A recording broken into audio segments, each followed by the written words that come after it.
कोटा में जाने के बाद मेरा हाल बहुत बुरा हो गया। मैं पहली बार फैमिली से अकेले रहा। पूरी तरह से जो है मैं टूट चुका था। I am not that much talented और गॉड गिफ्टेड। और एक IQ भी एक चीज़ होती है, मेरी उतनी नहीं। फिर मेडिकल कॉलेज गया, वहाँ पे पढ़ाई बहुत टफ है। ऐसा भी नौबत आ गया था, लगा था कि कॉलेज छोड़ दे। मेरे पिताजी ये बोलते हैं कि चलो अब UPSC करो, तो UPSC मैंने भी दिया, बट प्री मेंस ये सब दिया, उसके बाद नहीं हुआ। तो फिर मैंने MD दिया। MD में मुझे मन नहीं लगा, मुझे इंटरेस्ट नहीं आया, मैंने वो। नमस्ते, मैं हूं डॉक्टर नितेश राज। मैं मिनिस्ट्री ऑफ डिफेंस में सीनियर मेडिकल ऑफिसर हूं और मैं एक यूट्यूबर भी हूं। मेरा जन्म जो हुआ था मुजफ्फरपुर के हरिदासपुर गांव में हुआ था। मेरे पापा एक तरह से बोले तो घर जमाई की तरह थे। वो नाना ही उनको जो है सब कुछ पढ़ाया लिखाया करते थे और उस टाइम वो नौकरी की तलाश में थे। उसी में हमारे जो है जन्म हुआ। और उस टाइम हमारे घर की जो कंडीशंस थी, बहुत ज़्यादा ही दयनीय स्थिति थी हमारी। जो खर्चे जो चल रहे हैं सारा कुछ वो हमारे नाना जी जो है वही बियर करते थे। उनके सपने शुरू से ही थे कि हमारा नाती जो है ये एक डॉक्टर बने। हम लोग स्कूल में तो जाते थे, वही स्कूल जो होता है बोरा छाप, जो स्कूल बोरा लेके स्कूल जाते थे हम तीनों भाई बहन जो है।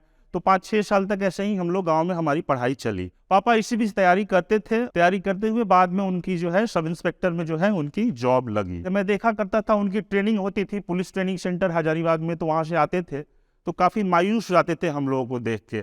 हम लोग भी गाली वाली भी सीख लिए थे, गाँव में रहते थे, पढ़ाई लिखाई में कोई इंटरेस्ट नहीं है।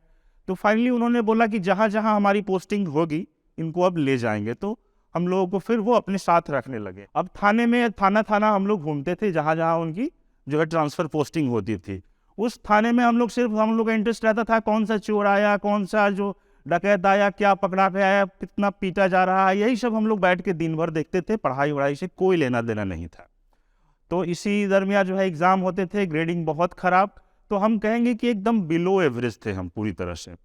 और एक और चीज़ था कि एक ट्रांसफ़र का जॉब था, तो बार बार स्कूलिंग चेंज होता था, ये भी एक परेशानी आती थी हम लोग। फाइनली पापा ने डिसीजन लिया कि इन लोगों को पट्टा शिफ्ट करते हैं, कम से कम कुछ तो पढ़े, क्योंकि ओवरऑल सबको मालूम है कि हम लोग जिस समाज से आते हैं, पढ़ाई लिखाई के अलावा देयर इज़ नो ऑप्शन। आजकल तो ऑप्शन है भी, जो अगर हम बात करें 2002-2003 के समय, तो उस टाइम कोई ऑप्शन नहीं है। That is engineer, doctor, IAS IPS, that's यही सब हमारे पास ऑप्शन है कि पढ़ना ही है, अदरवाइज या तो खेती करो भाई।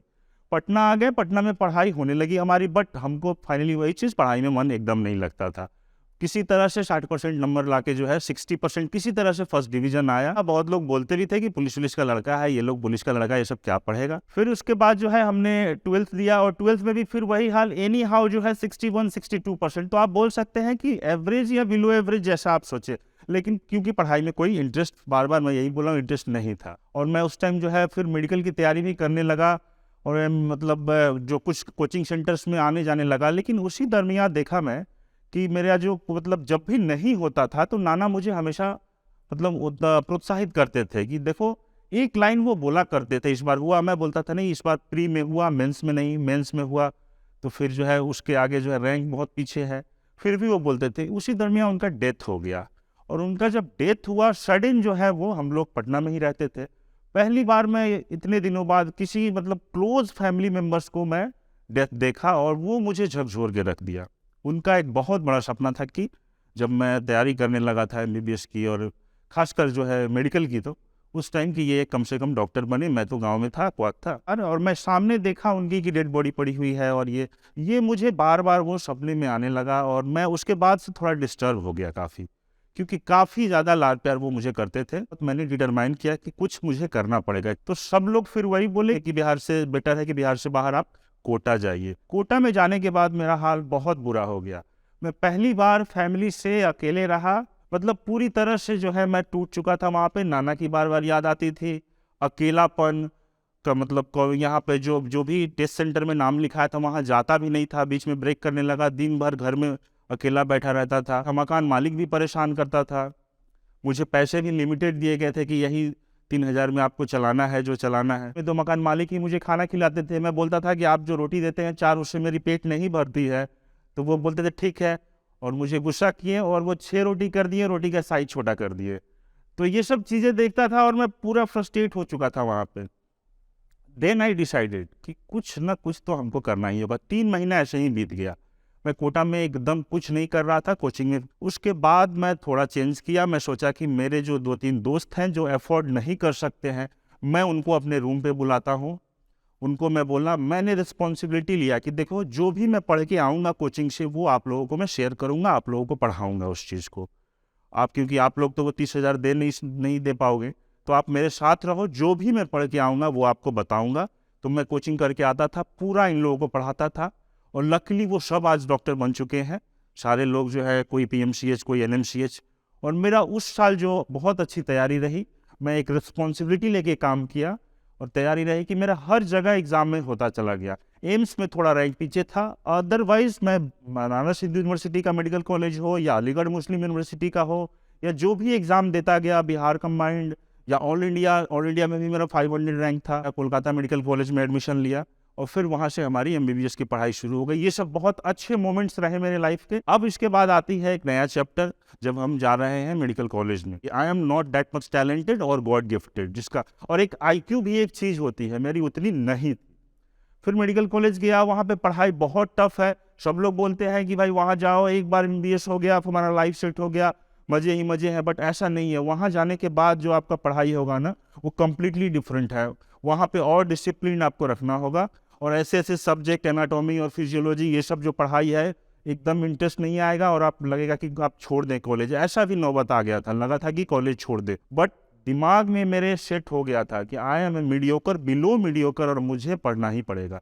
देन ऐसा मैं वहाँ पढ़ा। वो कॉलेज बहुत ही अच्छा कॉलेज है। वो एशिया का सबसे पुराना मेडिकल कॉलेज है, कैलकाटा मेडिकल कॉलेज। और उस टाइम में 10 रैंक के अंदर आती थी। एमबीबीएस अच्छे से पास किया, बहुत अच्छे से सीखा, मुझे दवाइयों में बहुत इंटरेस्ट था। उसके बाद देखता हूँ एक फिर चैप्टर शुरू होता है। मेरे पिताजी ये बोलते हैं कि चलो अब यूपीएससी करो, क्योंकि ये पता नहीं, ये खासकर ये बिहार में एक अलग ही मेंटलिटी है कि बस यूपीएससी नहीं किया तो कुछ नहीं किया। तो यूपीएससी मैंने भी दिया, बट यूपीएससी प्री मेंस ये सब दिया, बट उसके बाद नहीं हुआ। फिर वो देख रहा है कि वो बहुत ज़्यादा खुश नहीं। फिर वो बोले कि एक काम करो, एमडी दे दो। फिर मैंने एमडी दिया। एमडी में मुझे मन नहीं लगा। मैंने एमडी का एग्ज़ाम दिया, पास भी किया, कम्युनिटी मेडिसिन, बट फिर मैंने वो छोड़ दिया। मैं कम्युनिटी मेडिसिन लिया, एमडी कम्युनिटी मेडिसिन, और मुझे वो पसंद नहीं आया, उसका काम भी पसंद नहीं आया। मेरे दिमाग में हमेशा रहता था कि मुझे पेशेंट्स को देखना है, कोई भी कुछ भी पूछे कम से कम मैं उसका इलाज कर दूँ, ठीक कर दूँ। लेकिन वो सब्जेक्ट थोड़ा अलग है, मुझे इंटरेस्ट नहीं आया, मैंने वो छोड़ा है कम्युनिटी मेडिसिन। सब लोग बोले एमडी क्यों छोड़ दिया, एमडी क्यों छोड़ दिया। एमडी बहुत बड़ा एक चीज़ होता है, एक टैग लगता है। किसी की बात मत सुनिए, टैग वैग से कुछ नहीं होता है। आपका नॉलेज क्या है फाइनली वही डिटरमाइन करता है कि आप कहाँ जाएंगे। सब लोग बोले एमडी करो। आज मेरे बहुत सारे दोस्त एमडी कर चुके हैं, मैंने नहीं किया। नहीं करने के बाद फिर होता है कि मैं उसके बाद यूपीएससी दिया। एक होता है यूपीएससी कंबाइंड मेडिकल सर्विसेज का, ये भी मेरे पापा ने बोला कि चलो अगर वो यूपीएससी नहीं हुआ तो यूपीएससी के थ्रू वो जो डॉक्टर्स जो देते हैं एग्ज़ाम वो दो। वो मैं पास किया, उसमें तुम्हें बड़ा बंगला मिलेगा, घर मिलेगा। और फाइनली यही हुआ, मैं मिनिस्ट्री ऑफ डिफेंस में आया, बंगला मिला, घर मिला, जो मतलब बोलते हैं कि नौकर चाकर, ये सारे कुछ गाड़ी वाड़ी सब कुछ मिला। तो ये एक चीज़ मिला, बट मैं फिर भी इट्स ओके। बट इतना ज़्यादा मैं इस चीज़ से उतना भी खुश नहीं था। मुझे लगता था कि मुझे लोगों को हमेशा देखना है या कुछ बताना है या कुछ करना है, बार बार लगता। इसी बीच सबसे जो खतरनाक चीज़ हुआ वो मेरे साथ कि मैंने शादी कर ली। मेरी जो है जान पहचान ऑलरेडी, मेरी जो है एक बैचमेट थी जो कॉलेज साथ में मेरे साथ कोचिंग भी करती थी और वो दरभंगा मेडिकल कॉलेज में पढ़ती थी। उनसे बातें होती थी और फाइनली जो है पापा की बातें नहीं मान के और मैं उनकी बातों के अगेंस्ट चला गया। उनके सारे सपनों पे मतलब एक तरह से लगा कि पूरा पानी फेर दिया मैं। अब ये एक इतना बड़ा इंसिडेंट था और मैं इंटरकास्ट मैरिज कर लिया और सारे लोग पूरी तरह से एकदम सन्नाटा। कोई मुझसे बात नहीं कर रहा है, ना ही वो लड़की वालों के फैमिली से कोई मुझसे बात कर रहा है। हम लोग पूरी तरह से जो है कंप्लीट डिप्रेस्ड, पूरी तरह से मतलब समझे कि लाइफ ख़त्म हम लोग का इस तरह से। अब मुझे मिसेज ने मुझे बोला कि बहन अगर आपको डिप्रेशन है तो छुपाने की ज़रूरत नहीं है, I am also a doctor, आप यू टेक द मेडिसिन। मैंने कुछ मेडिसिन भी लिया। उसके बाद धीरे धीरे मैं इस चीज़ से उभरा और उसके बाद जो है फिर मेरी मिसेज, मुझे मालूम था कि मेरी मिसेज जो है काफ़ी अंडरस्टैंडिंग है, तभी तो हमने शादी की थी और वो सबका केयर करेंगी। और फाइनली धीरे धीरे धीरे जाके ओवरऑल सब कुछ ठीक ठाक होने लगा और वो उनका नेचर और हर चीज़ जो है काफ़ी अच्छा है। और अभी हमारे एक बच्ची भी है।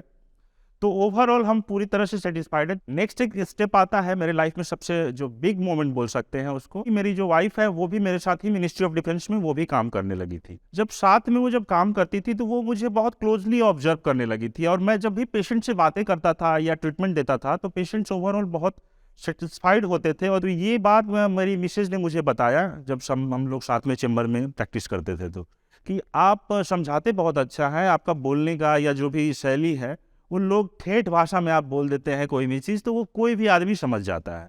तो आप इस चीज़ को बेटर रहेगा एक यूट्यूब चैनल मतलब खोलिए। तो मैं बोला कि ऐसा तो हम कभी किए नहीं है, बट अब मुझे भी ये डर लगने लगा कि अब कैमरा के सामने क्या बोलेंगे। बट स्टिल एनी हाउ उनके पास जो मोबाइल था उसी से उन्होंने बोला कि एक वीडियो बनाइए। तो पहला वीडियो मुझे याद है मैंने बनाया था कि डोजिंग ऑफ चिल्ड्रेन, जो बच्चों में पैरासीटामोल का डोज कितना होता है, इस पे एक वीडियो बनाया था। तो मैंने बॉडी वेट के हिसाब से, बच्चों का बॉडी वेट कितना होता है जो मेडिकल साइंस में जो बताया जाता है, बॉडी वेट के हिसाब से पैरासीटामोल मतलब बुखार की जो दवा है वो कितनी दी जाती है, सिर्फ ये 2 मिनट का वीडियो बनाया था। लेकिन ये वीडियो देखा कि मैं बहुत जल्दी जो है काफ़ी वायरल हो गया, और बहुत ख़राब पिक्चर क्वालिटी था, मेरा आवाज़ भी नहीं सुनाई दे रहा था। बट ये वीडियो बहुत जल्दी जो है देख रहा हूँ 50,000, 1 लाख, 1.5 लाख ऐसे भाग गया। उसके बाद एक मैंने कफ सिरप पे बनाया, कफ सिरप की कौन सा सूखी खांसी में, कौन सा जो है वेट खांसी, मतलब जो कफ प्रोडक्टिव है उसमें देते हैं। वो देख रहा हूँ कि जैसे ही मैंने अपलोड किया उसके बाद मैं देख रहा हूँ कि उसके बाद से जो है 1 लाख, 2 लाख, 4 लाख, आज वो 5-6 लाख पे है वो वीडियो। बट सब्सक्राइबर कम थे। मुझे मालूम है कि जो एंटरटेनमेंट चैनल्स लोग ज़्यादा देखते हैं, बट मेरे मतलब चैनल के व्यूज़ अभी 4 मिलियन तक पहुँच गए, बट सब्सक्राइबर 70-80,000 ऐसे है। बट ये हमारा वीडियो बहुत अच्छा चल रहा है। और दूसरी चीज़, एक चीज़ मैं देखा कि कोई भी, और ये बात मुझे बहुत लोगों ने, मेरे फ्रेंड लोगों ने भी बोला कि आप जो ये कर रहे हैं ये बहुत अच्छा कर रहे हैं, क्योंकि आपका एक चीज़ मैं देखता हूँ कि नेगेटिव कमेंट्स नहीं आता है और सारे लोग आपकी जो है तारीफ़ ही करते हैं, और आप लाइव के लिए बोलते हैं या जो भी चीज़ें पूछते हैं। बट कुछ कुछ फ्रेंड्स थे ये काफ़ी नाराज़ थे, या कुछ कुछ जो डॉक्टर्स कम्युनिटी है वो नाराज़ थी। मैं अभी भी उनको बार-बार मैं सॉरी बोलना चाहता हूँ अगर वो अभी भी नाराज़ हैं तो।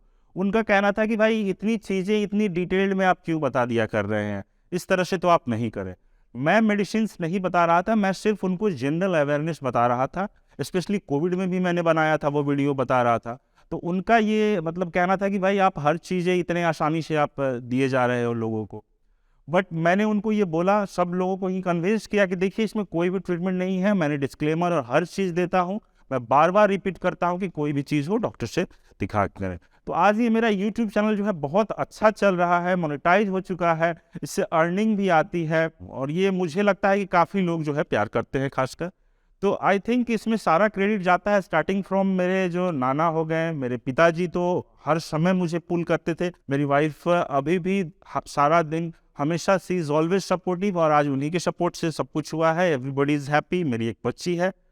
But last but not the list मैं एक ही चीज़ बोलूँगा कि अगर आपको कुछ करना है, आप अपना आकलन कर लें, सेल्फ असेसमेंट आप अपना करें, और सेल्फ असेसमेंट करने के बाद जो है जब भी आप कोई भी चीज़ में आगे बढ़े पहले सेल्फ असेसमेंट ज़रूर करें कि आपका होता है ना औकात क्या है। मुझे भी मालूम है मेरी औकात क्या है, मैं किस लेवल तक जा सकता हूँ। ये चीज़ आप हमेशा अपने दिमाग में रखें। और दूसरी चीज़ कि जो भी चीज़ करें आपको लगता है, क्योंकि देखिए बॉडी का टेंडेंसी है वो काम वाम नहीं करना चाहता है, शरीर की ये टेंडेंसी है, सब लोग प्रोक्रेस्टिनेट करते हैं, लेजीनेस होता है। बॉडी तभी काम करेगा जब इसको आप झोंक दीजिए, एक चीज़ में आप मतलब पूरी तरह से समर्पित कर दीजिए, झोंक दीजिए। मैं भी नहीं पढ़ पाता था कोटा वोटा में, अप टू 10-12 कुछ नहीं पढ़ता था। मैंने रिस्पॉन्सिबिलिटी ली कि मैं पढ़ूंगा, और अपने दोस्तों को बुलाया और दोस्तों को मैं बताना शुरू किया। तो अब मेरी एक रिस्पॉन्सिबिलिटी हो गई, अब मैं कहीं नहीं भाग पा रहा था, अब मुझे पढ़ना ही है। तो ये चीज़ है कि आइदर आप किसी चीज़ में पूरी तरह से समर्पित कर दीजिए। आज मैं यहाँ पे हूँ, मैं अभी भी बोल रहा हूँ कि I am not fit. Fit मतलब क्या, मैं जो स्टॉक्स के लायक नहीं हूँ जितने मतलब जो दिग्गज लोग इसमें आते हैं। बट आज मुझे बुलाया गया है, मैं अभी भी इनका शुक्रगुजार हूँ कि इन्होंने मुझे बुलाया। मैं उस लायक नहीं हूँ, लेकिन आप सब इस लायक बन सकते हैं। एक ही जो है मूल मंत्र, और या बोलिए कि मेन जो मतलब टैग लाइन आपको दे के जाऊंगा, दैट इज कि मैं लगा रहा ताउम्र परिस्थितियां बदलने को यारो। मैं लगा रहा ताउम्र परिस्थितियां बदलने को यारो। जिस दिन मनस्थिति बदली उसी वक्त परिस्थिति बदल गई। अगर आप मुजफ्फरपुर से जुड़ी ऐसी ही कहानियाँ सुनना चाहते हैं तो जोश टॉक मुजफ्फरपुर को सब्सक्राइब करें और लाइक करें।